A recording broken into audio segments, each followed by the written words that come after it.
onjalu onai singlo sawu vajansi onai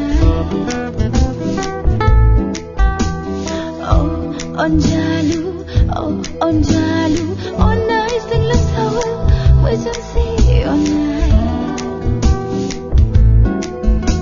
làm sao nay lại mang không buông hai đứa mơ và đi làm sao nay lại mang không buông hai đứa mơ và đi onjalu onai sing lam sao mơ chân si onai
Anja